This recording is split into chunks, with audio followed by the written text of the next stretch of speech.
everyone. I'm Anna, one of the PGY-3s for those that haven't met me yet. Today will be our first social EM lecture. I'll be talking about abortion access and reproductive health, mostly in the post-Roe v. Wade era. Thank you to the social EM team, Dr. Arcachea, Pula, Raber, Sklar, and Schwapi. So let's start talking about the history of abortion law to begin with. In the colonial times, in the 1776 to the 1800s, abortion was safe and legal until quickening. That's when the mother could feel the movement of the fetus. It was also considered women's work, so midwives were selling plants, pessaries, and doing minor surgical procedures for women who wanted abortions. That kind of all changed in 1847 when the American Medical Association formed and attempted to regulate medicine. At that time, the AMA was very male-dominated. They excluded women and people of color. They also started labeling midwives as quacks to kind of put them out of business. And they started a criminalization campaign against abortion and female abortion providers. So a couple of years passed, and in 1880, all states now had laws to restrict abortion, with the exception of some states where, like, if a doctor deemed it necessary to perform it to save the life or the health of a patient, it could be performed. But then in 1910, there was a nationwide ban on abortion. And with that, a lot of deaths occurred from just people having unsafe abortions. So in 1950s to the 1970s, abortion reform starts and becoming legal in Alaska, Hawaii, New York, and Washington. This was mostly secondary to events that happened at that time where a lot of fetal defects were happening to women or to fetuses caused by thalidomide and rubella. So thalidomide was used to kind of ease pregnancy symptoms like morning sickness, but then it was causing really severe defects in a lot of fetuses, and women were not able to obtain abortions. So fallout from that just created more support for reform at that time. Also in the 1960s, there was like a huge rubella outbreak, also causing a lot of fetal abnormalities. So in San Francisco, some doctors were actually performing abortions on women that had these fetal abnormalities from rubella, which also caused more support within the medical community at that time. Brings us to 1973, where Roe v. Wade was brought up in court. So a woman in Texas under the pseudonym Jane Roe became pregnant with her third child and wanted an abortion. Her lawyers filed a lawsuit against the local DA, Henry Wade, that's where Wade comes from, stating that the Texas laws were unconstitutional. This was brought up to the Supreme Court at that time, and in a 7-2 decision, ruled in favor of Roe that protected the rights to abortions in all 50 states. In 1976, something called the Hyde Amendment was brought up, which attempted to limit access to abortion. It didn't allow federal dollars to be used in government assistance programs like Medicaid to cover abortion services. And this amendment's actually still present to this day. With every presidency, it kind of changes to if there's like support for it or not support for it. 1992, there was another landmark case, Planned Parenthood versus Casey, which again reaffirmed the Constitution protects the rights to abortion. In 2016 and 2020, attempts to restrict abortion was brought up in Texas and Louisiana, but that was shut down, which brings us to 2021. You guys might remember this being in the news during COVID, but Texas passed a 6-week rule where it bans abortions for 6 weeks of pregnancy, and this was allowed by the Supreme Court. As you know, like many women don't even know that they're pregnant until many, many weeks later. So this just brought a lot of chaos to the US. And even more chaos in 2022, Roe was overruled. So there was a landmark case, Dobbs versus Jackson Women's Health Organization, which overruled Roe v. Wade and Planned Parenthood versus Casey. This was actually based on a 2018 Mississippi law that banned abortion after the first 15 weeks of pregnancy. And this law was specifically brought up to kind of challenge Roe v. Wade. It was a good time because the Supreme Court kind of had new members. So it's a good time for the people who wanted this law to pass to bring it up again. So Jackson Women's Health Organization was the only abortion center in Mississippi at that time, and they challenged this law that Mississippi kept pushing. But sadly, it was brought to the Supreme Court, and a 6-3 decision was made that abortion is not a constitutional right anymore. So essentially overturning Roe v. Wade. And this caused a lot of trigger laws in state that went into effect to ban abortion. So it brings us to present day, what most people call as a post-Roe era. So the overall Roe v. Wade was a state-by-state decision, and within 6 months, 15 states already banned abortion. If you look at the map, the dark red are the states that have fully banned abortion, and the lighter red ones are the ones that have restrictions in place. So these restricted access states needed women to go through a lot before being able to obtain an abortion, such as like certain gestational age limits listed up there. Some required an ultrasound to be performed first. There's also mandatory counseling and waiting periods, lots of insurance coverage limitations, and just a lot of regulations on abortion providers. So in these anti-abortion states, most exceptions generally fall under 4 categories. 1 is to prevent the death of the pregnant person. 2, to preserve the health of the pregnant person. 3, when the pregnancy is a result of a rape or incest. And lastly, if the embryo or fetus has lethal anomalies compatible with life. But not all states follow these 4 exceptions. For example, in Texas, there are currently no exceptions for rape or incest or fetal anomalies. So with these categories, the exceptions remain really unclear in many states. Like, for example, to quote, to prevent the death, what exactly does that mean? It doesn't mention how imminent the death is, so you might get in trouble for performing an abortion unless they're literally dying on the table in front of you. So there are a lot of reports in Texas where some hospital systems tell the doctors not to treat ectopics unless they're ruptured. And as we know, like some of these ectopics are kind of taking time bombs. Other doctors were told to just watch their patients miscarry until they become really septic from the miscarriage. And there's actually a group of women now in Texas that are kind of coming together with these like really scary stories, and they're planning a lawsuit in Texas. One example was there was a patient around like 19 weeks pregnant in PPROM and basically held hostage in the hospital until she gave birth to a stillborn. And she was threatened to be charged with criminal charges if she left the hospital. So she was there for several weeks until she gave birth to the stillborn. But in some Texas cities, like the large cities, the DA will actually refrain from prosecuting. So example, like Dallas, Austin, San Antonio, other large Texas states, the DA won't go after these women.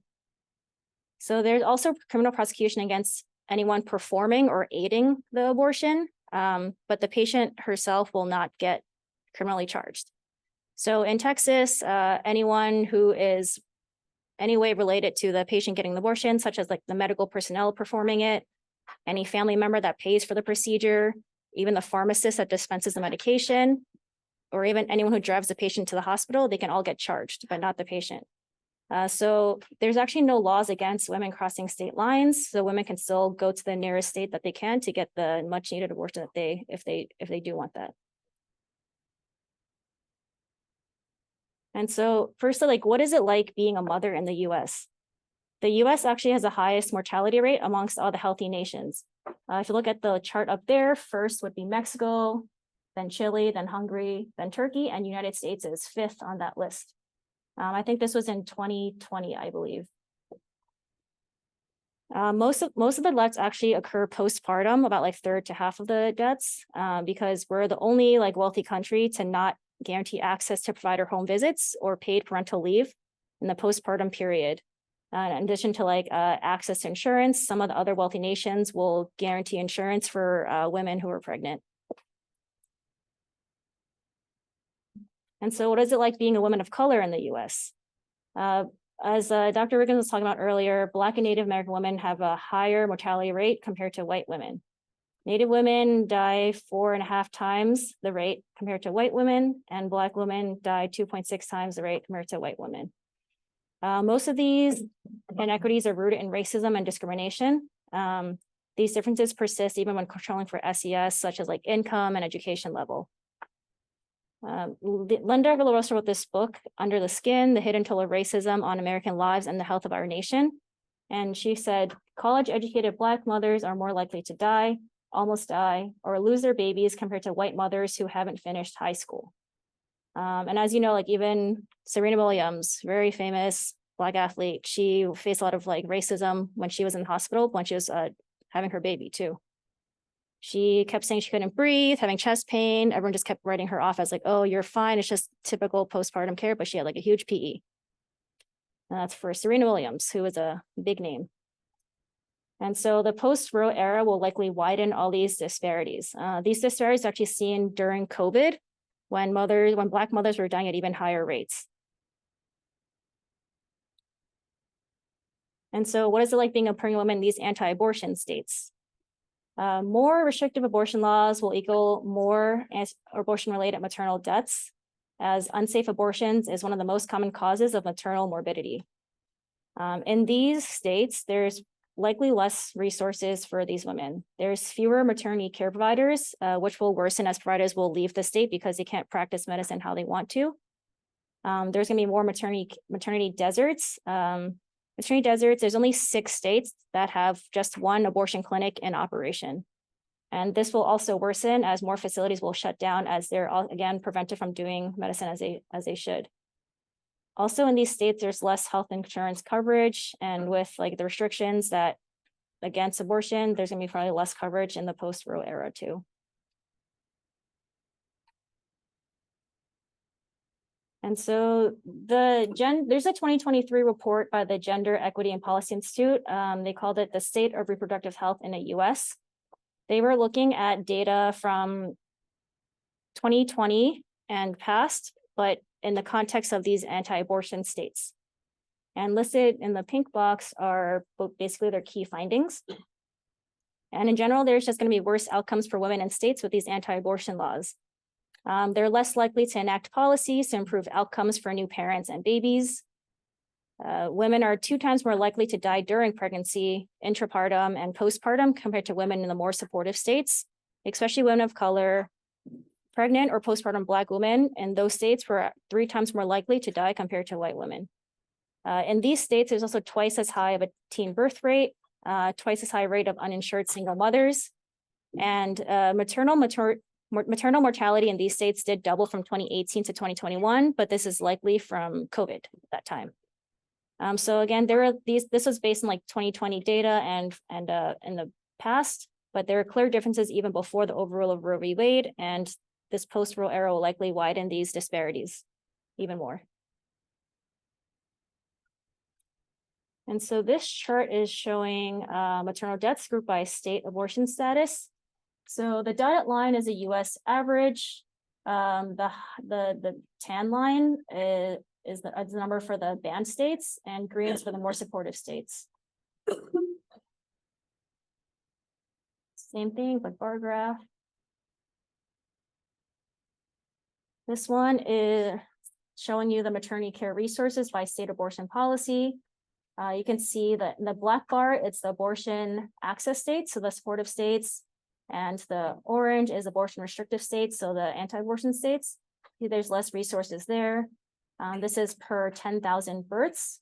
So there's less OBs in those states, less certified nurse midwives in general, and higher percent death, or no, maternity deserts. This is categorized by race, ethnicity, by state abortion policy. As you can see here, non-Hispanic Black women and non-Hispanic American Indians and Alaskan Natives have higher rates of maternal mortality compared to all other races.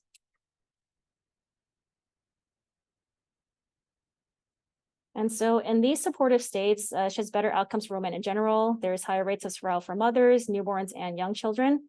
There's improved access to contraception, lower rates of teen birth, higher rates of insured women, more Medicaid expansion, and it shows that progress is possible in an environment where women's autonomy, freedom, and health are prioritized.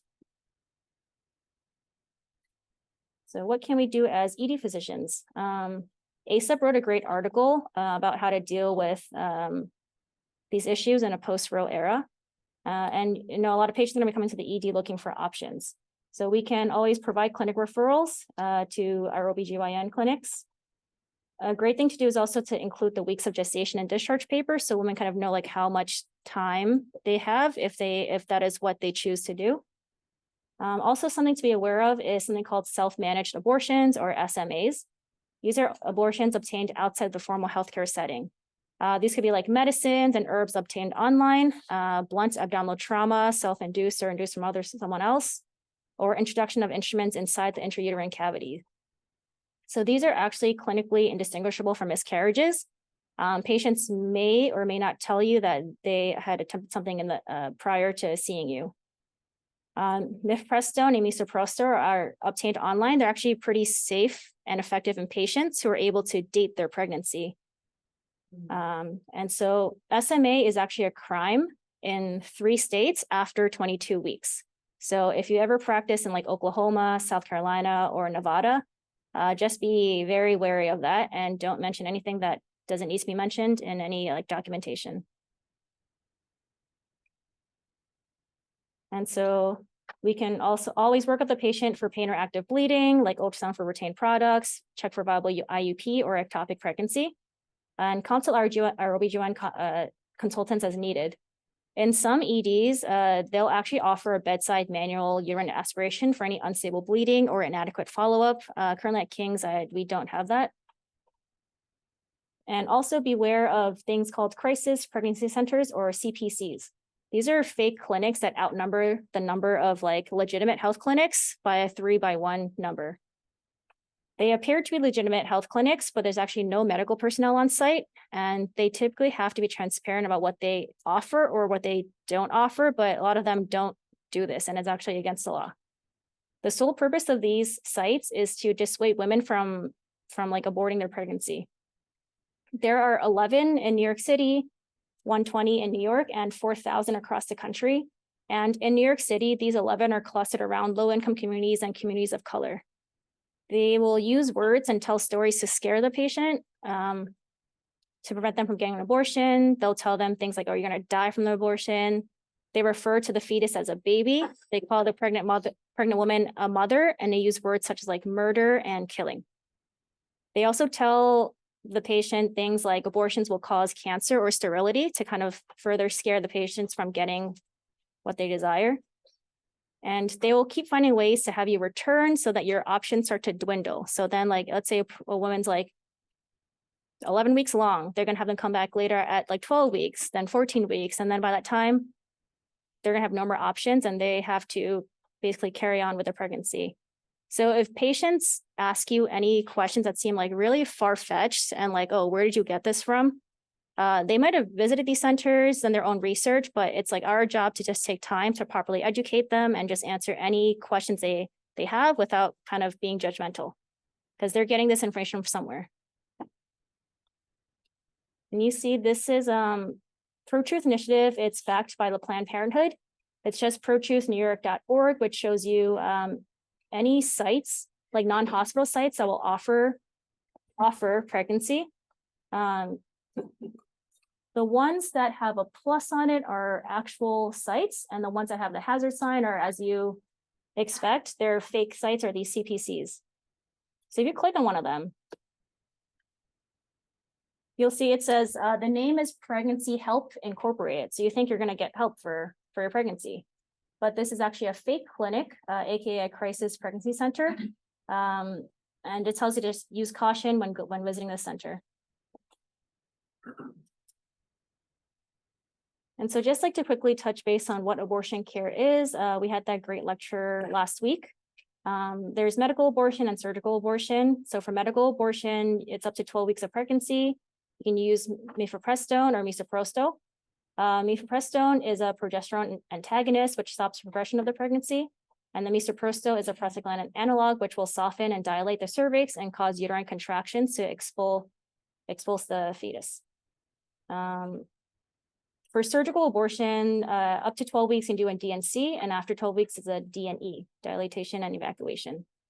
Also important to know, like for patients coming in after receiving abortions, that they will have heavy cramping in the first few hours, heavy bleeding, heavy cramping, but it should become lighter and lighter. But sometimes women can bleed for 2 weeks to up to 1 month after the abortion. So at Kings County, we have both available. We have medical and surgical abortions available, but the thing is only the OB/GYN can prescribe these medications, and only in the event of a medical emergency like a miscarriage or ectopic. So we can reach out, like, so if we don't need a consult GYN, we can always epic chat these two groups listed up here, just for like time sensitive or urgent appointments. There's KC OBGYN for GYN follow-up on a GYN complaint or for a prenatal visit. Or there's also KC Options, which is the option center for termination of pregnancy, spontaneous abortion, and pregnancy of unknown location. Sometimes people won't ever be logged into these groups. I think I tried messaging one of these groups one time and there's no one logged in. So I just called the GYN resident on call and then gave them MRN, and they emailed their coordinator to get an appointment for the patient. That's also a possible option if no one's logged in here. And so in summary, the post-Roe era is a very confusing time. Know that US has the highest rates of maternal mortality amongst healthy nations. Racial disparities do exist, and maternal mortality rates are higher in these abortion banned states. And always advocate for your patients. For our interns on the GYN rotation, take time to talk to these women. We bring them, it's like a really sensitive topic, right? They probably have a lot of questions, and this is your month to kind of focus on these women. So just take time, talk to them, and advocate for them. That's it.